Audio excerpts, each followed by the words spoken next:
Hey, welcome. My name is Ed. Today we're going to be adding autopilot to this bolt, which isn't officially supported by Comma AI. So this is everything here that I need to give my car autopilot. The bolt is officially supported by Comma AI and can have autopilot.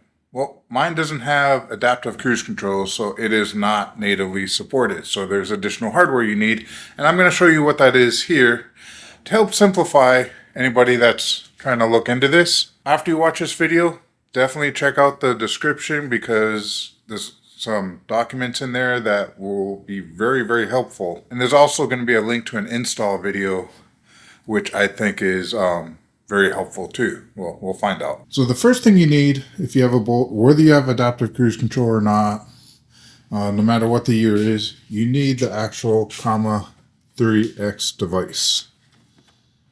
Now, you can also use a 3 if you find one used. Comma 2s, I mean, if you get the Panda for it, you could probably get away with the Panda 2. But that is the device.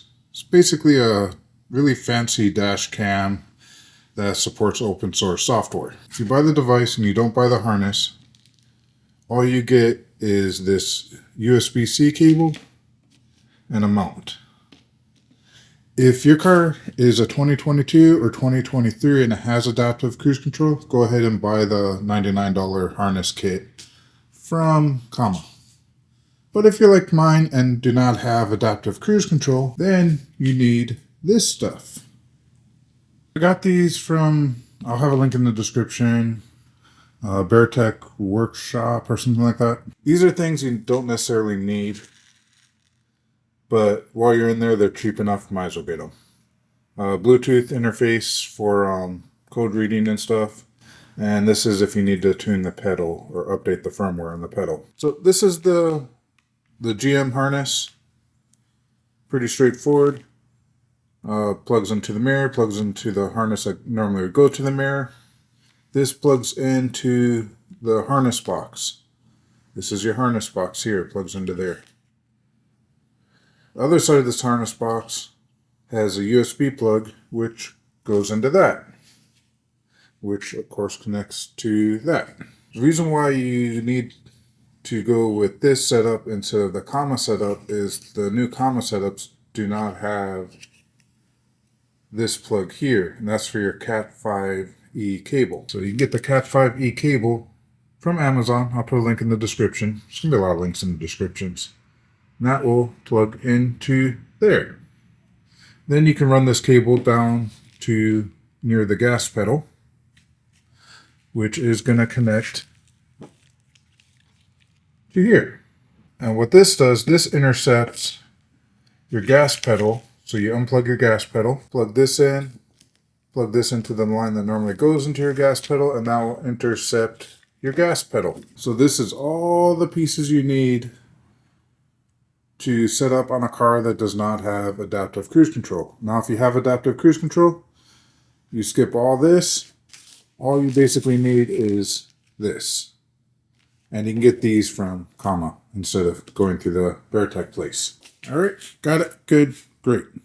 Quick disclaimer though, from my understanding is you don't need adaptive cruise control, but you do need to have lane centering. And basically to tell if your car is going to work or not. If your car has a little camera there in the middle of the windshield, it's probably going to work. Quick little bit of advice. Get the plastic cover off. All I did was use one of these plastic tools and just kind of pry it out. Once I got this side off, I was able to pull everything off. This part's kind of a pain. It took me a couple minutes. But basically I had to get the right tool. And what I used is one of these.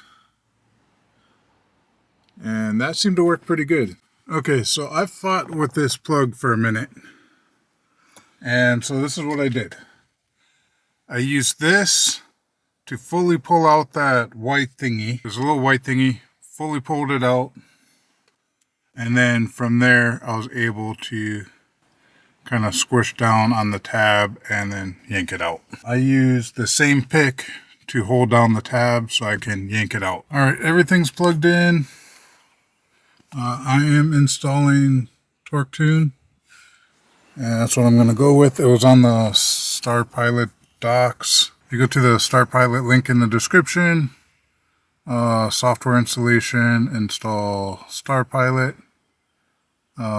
branches, and then there's the link. You just type that in onto there, connect it to your Wi-Fi, and it's installing. As far as the plugs here and then the plugs over by the pedal, that's all pretty straightforward. I gotta zip tie the wires up. Other than that, everything is pretty easy and straightforward. When I first hooked it up, I ended up having and turned on the car. I had a check engine light. I had a LCAS error on the device itself. You know, I tried changing from the 03 version to like the master version of the branches of Frog Pilot. That's was an option inside the device. That didn't make it work at all. So I ended up clearing the codes.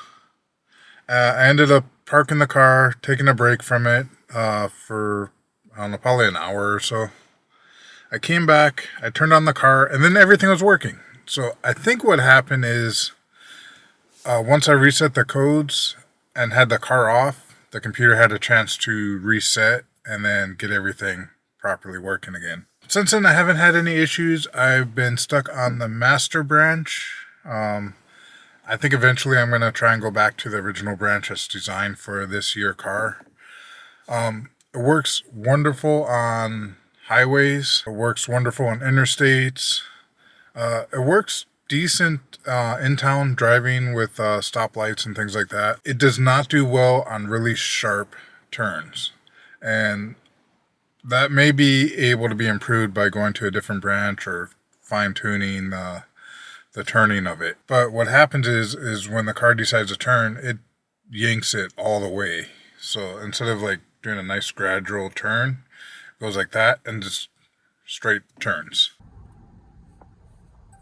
Oh, take control. Oh no, it's got it, it's got it. It's got it, it's got it, it's got it. Oh, it's going in the grass.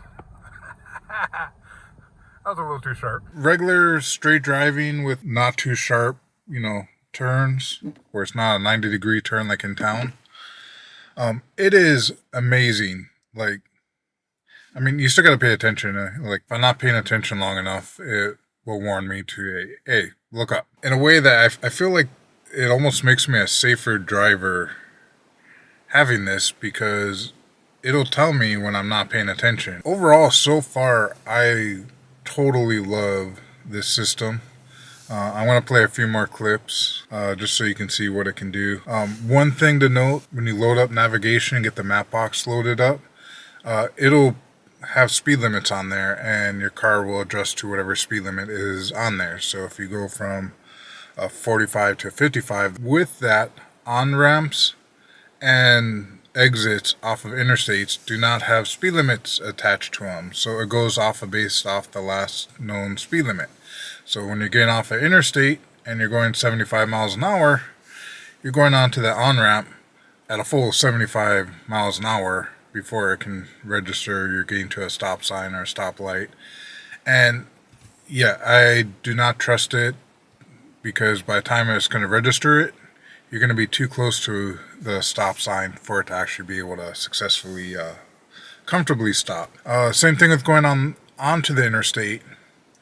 If the road you were on was a 45 or a 35, whatever, when you get onto the on-ramp, well, that's the speed it's going to go until it can register that you're on the interstate and going at high rates of speed. So that's not a high enough speed to be able to merge onto traffic. Off-ramps and on-ramps definitely take over. Don't let the system do its thing. But once you're on the interstate, just kick back, relax, watch your road, and chill.